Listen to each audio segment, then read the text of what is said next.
का हो सखी हवे सवखीन हो एक मरद परस लैक तीन तीन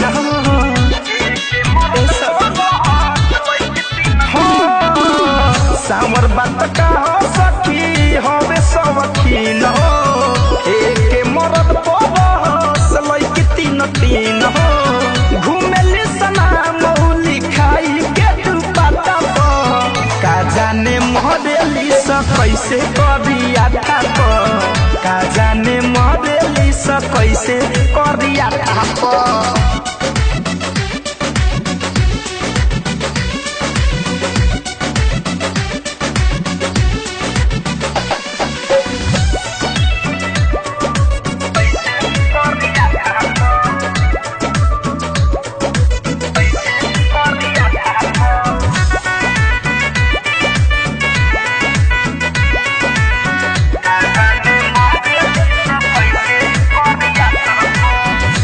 लड़की में रखे इंटरेस्ट हो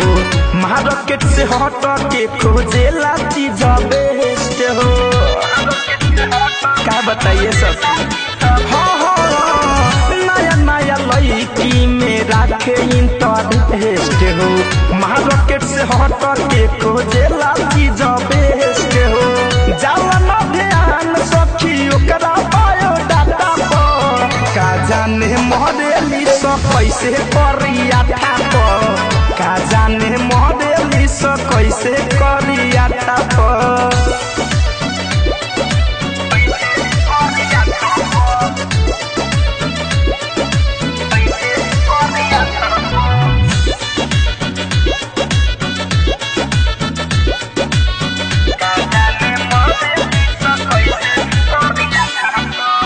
धरे धनंजय के करेला नकल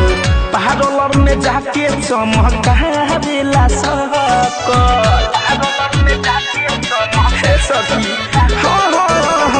शिव मन मोही के करेला नकल पार्लर में जाके चमकारेला सकल सुमित पवन संगे घूमे रोज भाटा का जाने मॉडली स कैसे करिया था का जाने मॉडली स कैसे करिया था सावर बात का हो सखी हवे सवखीन हो एक मरद परस लैक तीन तीन हो घूमेली सना मौली खाई के दुपट्टा का जाने मॉडली स कैसे करिया था का जाने मॉडली स कैसे करिया था।